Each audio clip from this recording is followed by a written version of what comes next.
Unsyndicated presents What the Puck with Sean Baligian.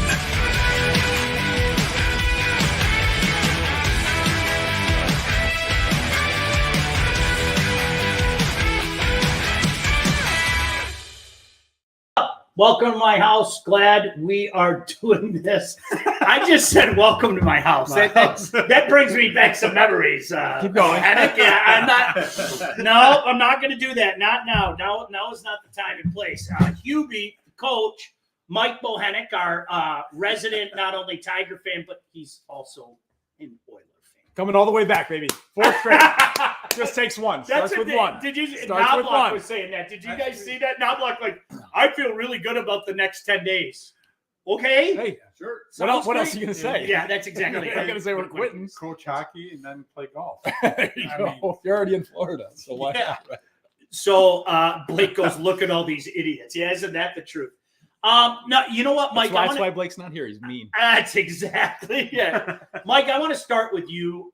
Look, I think you've watched this. I think we are all way into Florida in this series.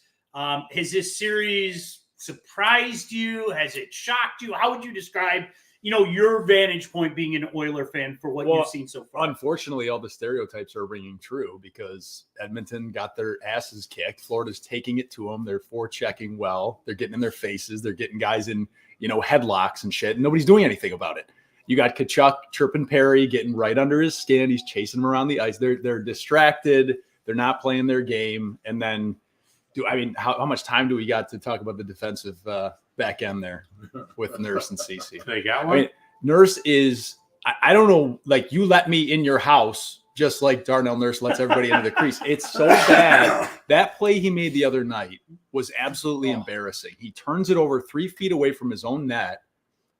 Okay. The forward drops right behind him. He has a chance to deflect the pass, just knock the pass out of the way. He just stands there frozen goal. So not only do you have the bad turnover, then you just basically quit on the play. And I know he catches a lot of heat, but it's rightfully so. The guy's been awful. I think I think he's shot in the head. I'm not being mean. I think he's shot in the head. He knows how poorly he's been playing. Yeah. If you remember in that Dallas series, he kind of came back, and we even questioned aloud. All right, not to take anything away from him, but is this Dallas died, which they did. We can all, again, no disrespect. Pete DeBoer, you're my guy. I expect you to get your teams back, but we all know your team died. Was it that, or was it him bouncing back? And I think we saw from game one on this series, it was I don't know how he can stay in Edmonton. No, I'm not being funny. You got to find a way to move that contract because he is public enemy number one. And they're not going to blame any of the forwards for having a shitty series, which they have, right? The big guys aren't doing their job either. But they're dealing with an elite goaltender on the other end, elite defenders, elite forward. Even the forwards for Florida are playing elite defense too. They're blocking every damn shot Bouchard puts up, right? He's not even getting anything to the net. So, what can you really do? That's just hockey. The Nurse thing is a different story. That's not just hockey. That's not just, bad bounce here or there, shots getting blocked. That stuff's going to happen. But when you can't trust the guy back there to make a play as simple as just clear the damn puck out of the zone when you're under pressure, there's nothing else you can do. No. What was he? Minus 15 before this series started? There was a stat going into game minus 15. Something like that. But there was a stat going into game 3 that Nurse had been on the ice during the postseason for 26 of Edmonton's 50 goals allowed. Think about that. 26. He was on the ice for over half of the goals allowed. That's insane. Well, it's if I'm not mistaken, I think he's tied right now with the legendary Paul Reinhart, who had a disastrous playoff in 1982 for the Calgary Flames for the worst plus minus. That would be minus 16, I believe. Yeah, I think he and Reinhart are tied right now, which is absolutely nuts.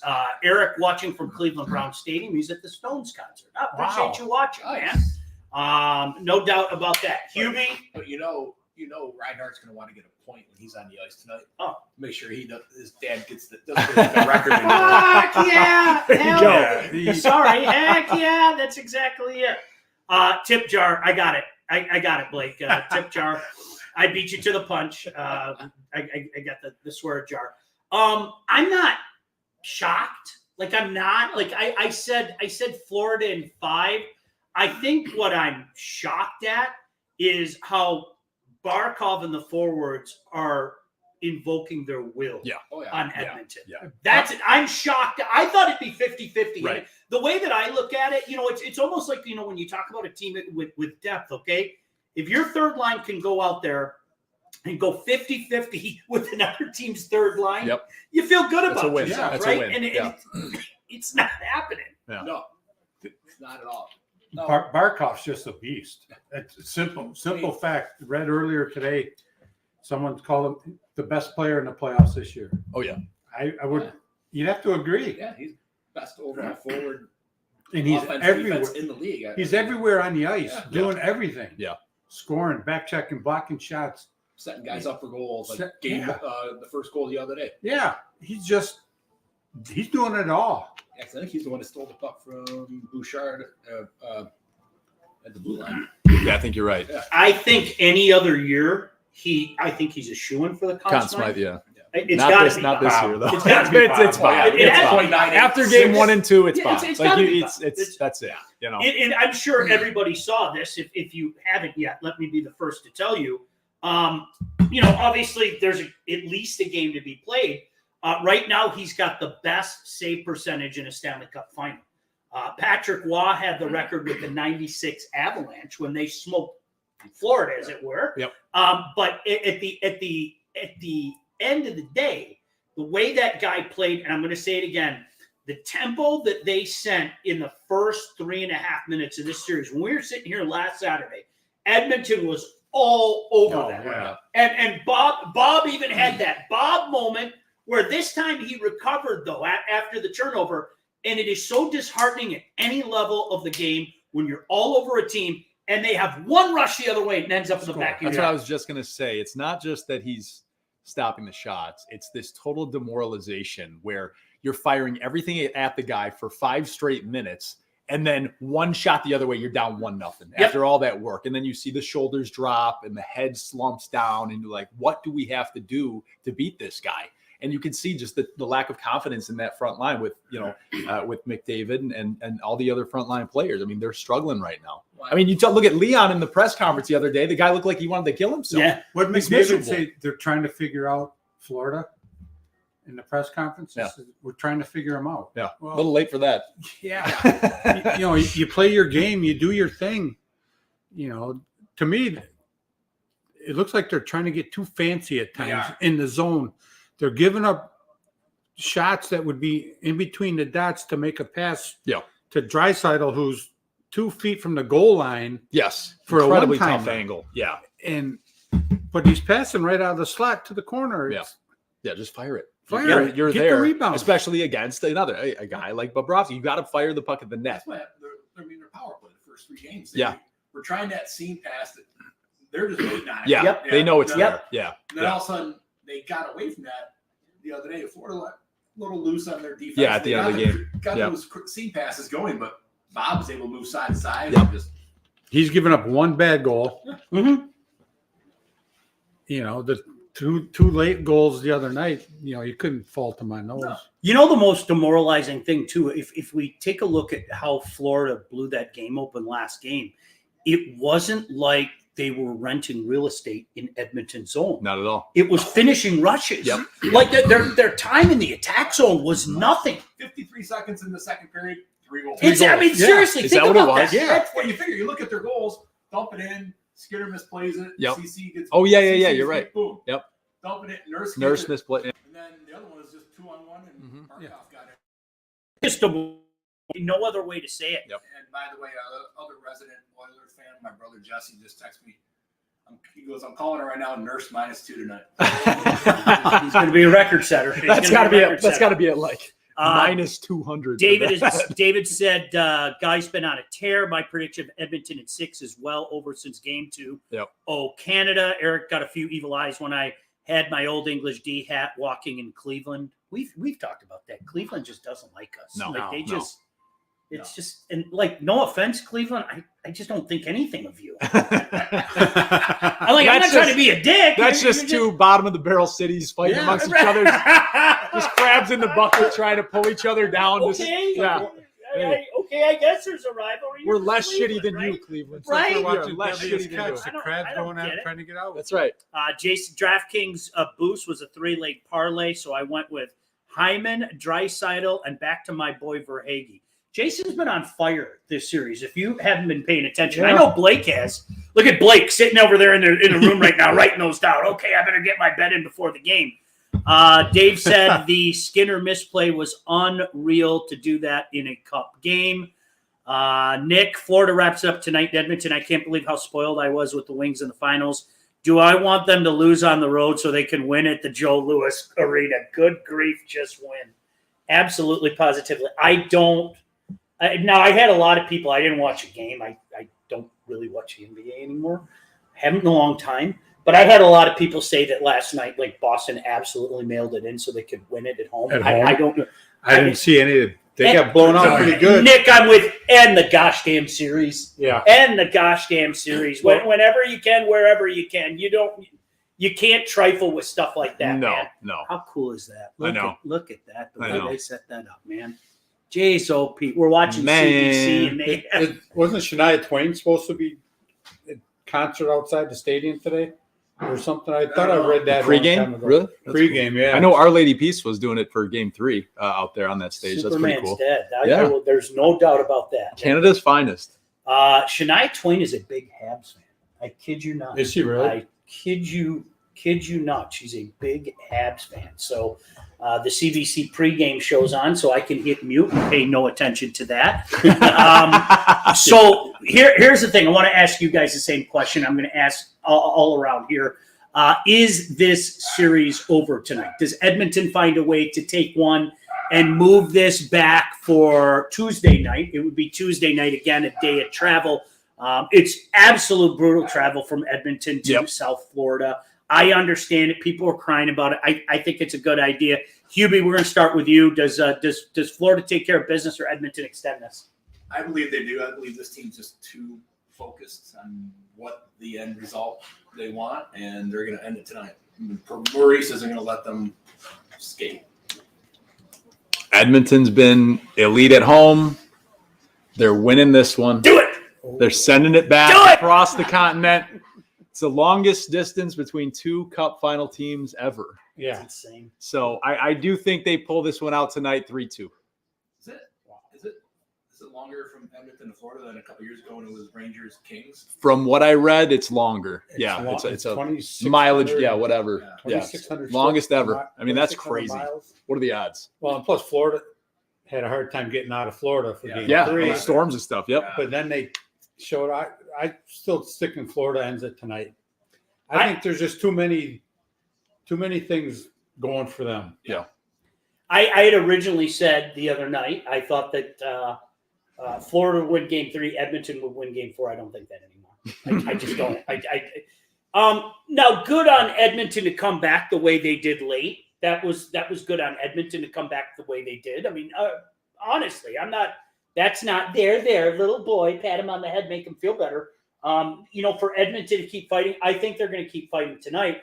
I just think the deficiencies that we all knew existed even before the series started. Yeah. The fact that they're manifesting themselves to the way that they are just makes I can't go against Florida because of that. It's a horrible matchup. I mean, it's Edmonton's worst nightmare. This is the last type of team that they would ever want to face. You'd rather face the Rangers. I mean, anybody except Florida out of the East, I think they would not necessarily win the whole thing, but they have a much better shot of looking like the way they had during the rest of the Western Conference playoff. Isn't that incredible? Look at they're putting up the stats right now. Yeah, the best save percentage. Waugh was unconscious that year. Yes. The funny thing is, so Waugh does that in the Stanley Cup final, and he didn't win the Conn Smythe. Sakic did. Yep. I know. Isn't that? I mean, Patrick Waugh could have been 4 for 4. Yeah. Legitimately, 4 Stanley Cup finals. He's the only guy to win 3 Conn Smythes. He legitimately could have been 4 for 4. I mean, it's incredible when you think about it. Mm-hmm. Dave said Florida not playing around. They're going to end this by the second period. Nick said it's a lot of kilometers. I'll get home early then, I guess. So if it's over after 2, I'll be in bed by 11. Here's the thing. Listen, this is a great run by Edmonton. There's nothing to hang their head about, anything like that. But I'm going to say it again. And I know, Hubie, you and I talked about this probably a month ago. This is one of the most Stanley Cup runs I remember, really going back to that crazy run the Habs made 3 years ago, where they had no business making that run. And I don't want to be disrespectful to Edmonton, because Edmonton, Mike, as you know, they had a good year. I mean, this is a good. They ripped off 16 straight wins. Right. I mean, that's pretty damn good. It's a good hockey team. Yeah. I think they did it in spite of some of their deficiencies, which for that, you give a tip of the cap. But, I mean, here we are in the finals, and I think you brought this up the last time.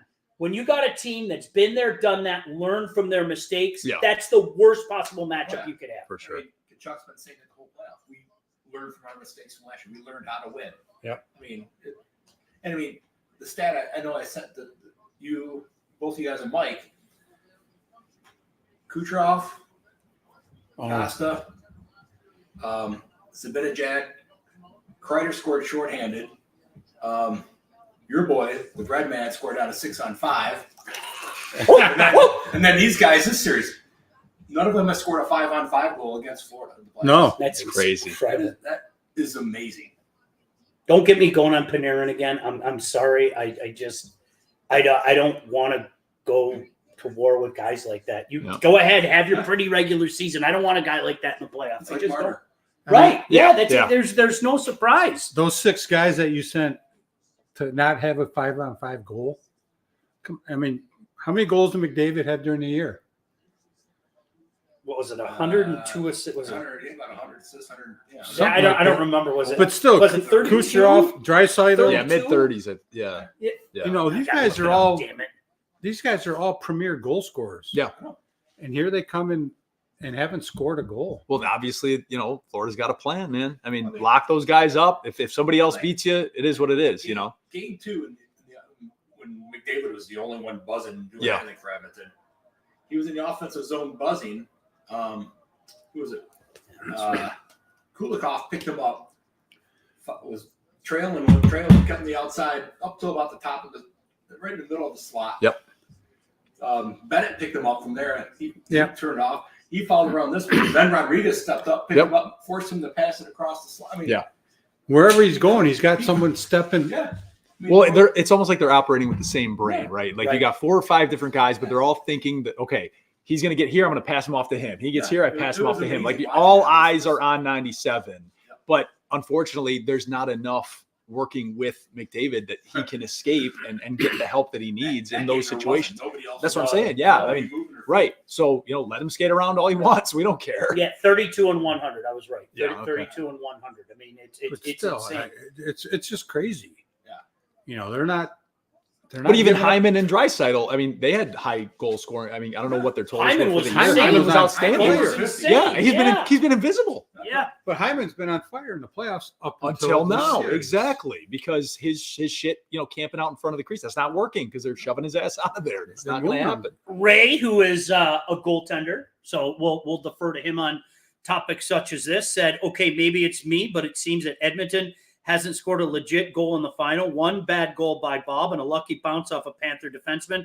Their power play is a non-factor. Isn't that amazing? Yeah. How good it was. My gosh. It was, again, the second half of that Dallas series, it was like, I was texting all you guys going, this is lethal. Yeah. I mean, every time you put them on a power play, you're taking I'm watching the game. Neck, I hear the whistle with the ref's hand up and the goal.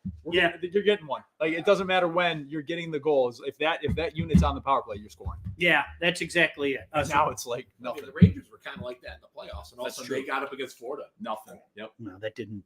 I'm sorry, that didn't surprise me. That's a regular season team, man. I'm sorry.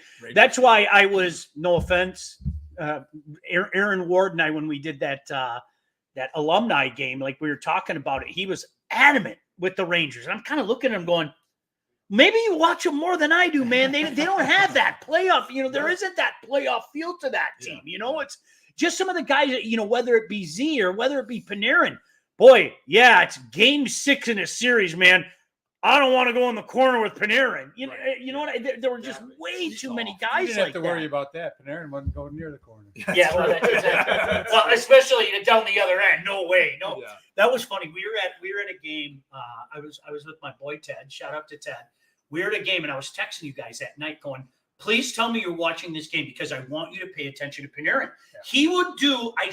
Crap you not. I promise. He would do this dipsy do. Like in the neutral zone, like I'm going to start heading back. But then he'd take his little circle and wait for the outlet pass. And I texted these guys and go, please tell me you're seeing this on television because watching it in person, it really is a different, to be able to watch that guy to the point in the third period. I was watching every shift and he did it every goddamn shift. And I'm going, how can I don't want him. I'm sure put up your 110 points. I don't want the guy, Yep. That's it.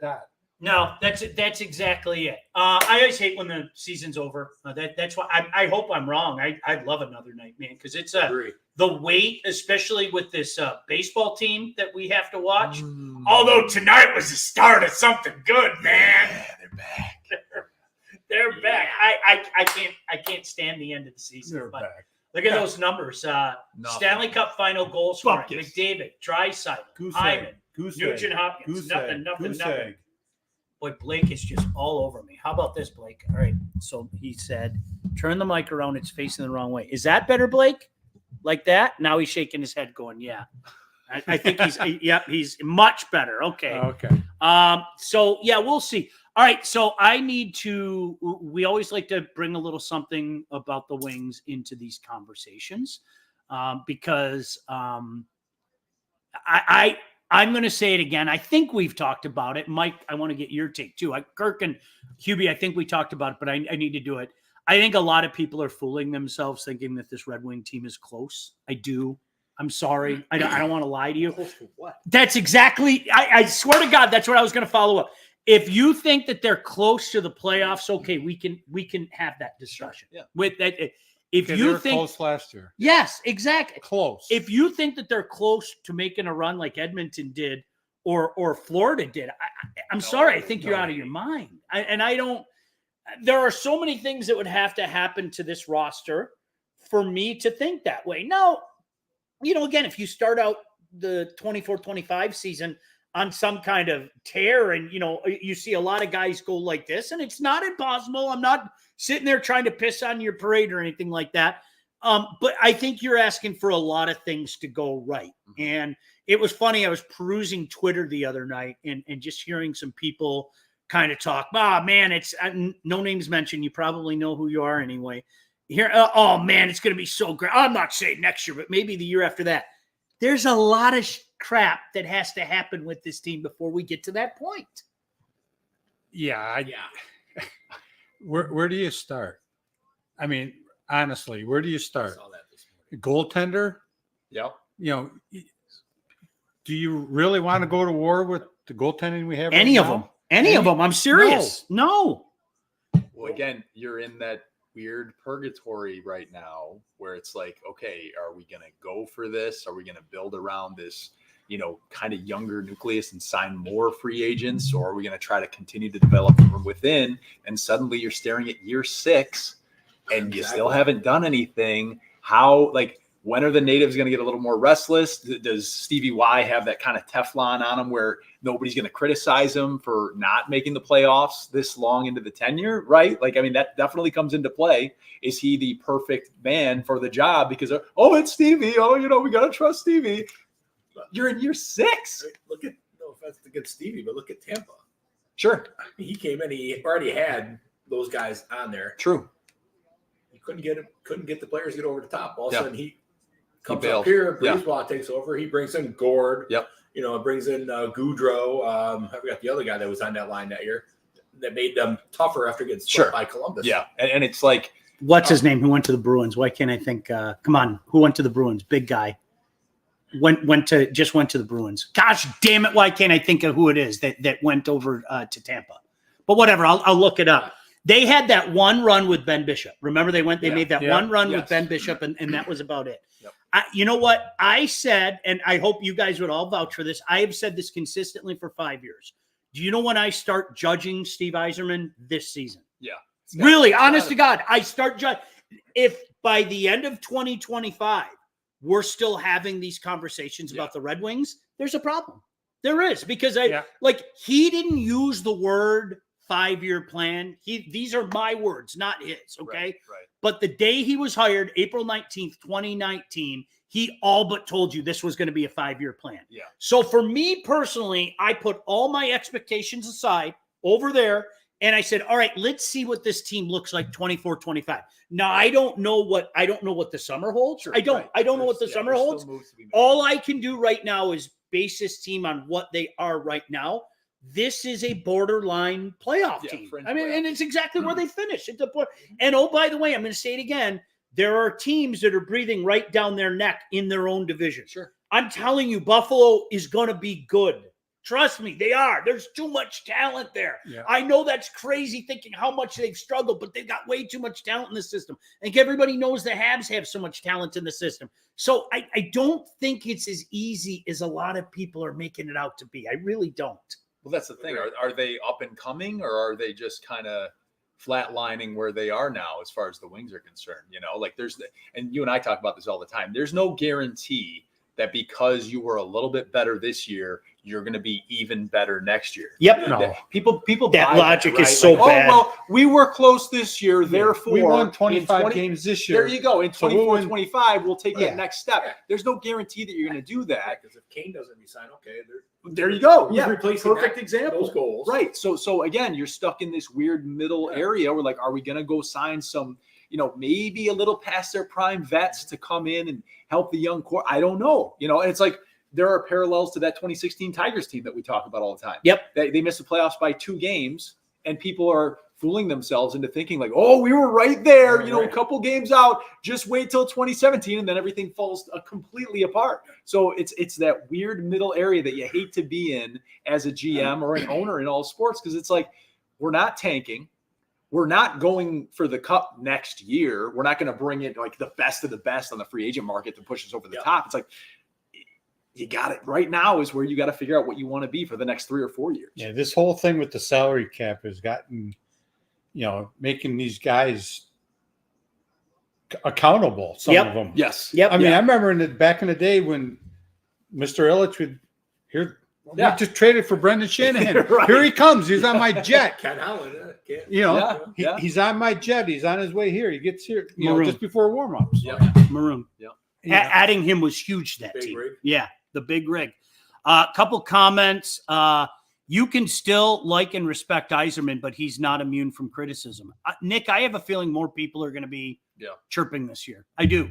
I mean, for me, if you've watched me all the times, whether it be television, radio, doing dumb things on here, I always said, you got to give the guy 5 years. 24-25 is when, there might be some questions. Look at Big Walt. Look at the beer in his hand. He's double fisted too. Are you kidding me? Jason said, so how far off till we see Sebastian or Augustine as their duel? I'm going to say it again. I've heard this for months, and I'm going to continue to say it. I think that in the pecking order, Augustine kind of went like this. I think that Augustine Augustine, but Augustine has one more year left at Michigan State. Right. He's probably gone for Spartan fans. He's probably gone after this year. Right. But if you think he's jumping straight to the NHL, that's not the way it works. It doesn't work that way. So Skydog said, when's the last time a plan wasn't a 5-year plan? Dude, I agree with you. That's why I'm amazed at people that tried to put the cart in front of the horse with this team. I mean, I listen, I've been doing shows on here on Facebook with people going, well, wait till next year. It's like, no, next year's only year 3. Oh, for sure next year. No, next year is only 4. Right. It was along the lines of what you're saying. You'll never get a guy to say it publicly. Yeah. And I do know one general manager in the league. I'm not going to say his name. One general manager in the league verbalized to me, it is a 5-year plan. It's exactly what you said. And that's what Steve Yzerman said without saying it. Yeah. Like, whether you want to admit it or not, I don't give 2 craps. And I always say, don't get mad at me. Don't get mad at me. That's what he's saying. And a 5-year plan, Hi, Jebediah. 5-year plan is just a guess. Oh, 100%. Really? You know, sure, he can have it in his head, but you know, it's not certain. That's exactly it. So, all right. Final thoughts. You series over tonight? Yes. Series over tonight? Yes, sir. Never. Jebediah, Frank, does the series end tonight? It's over. It's over. Okay. We'll see I'll you stand next alone. time. I don't give a shit. We're going to go eat more. All right. We'll see you guys later. Take care now. Bye-bye. See ya. What the Puck, featuring Sean Belegian. Produced by Todd Losey and Blake Matrazek. Executive produced by Sean Belegian and Todd Losey. Theme song and incidental music by Elliot Middleton. Engineering, mixing, and graphic design support provided by the Unsyndicated Podcast team. Don't forget to like and subscribe to What the Puck on all your favorite channels. While you're there, be sure to rate and review the podcast. Got something to say to Sean? Call the Unsyndicated hotline at 248-237-3257.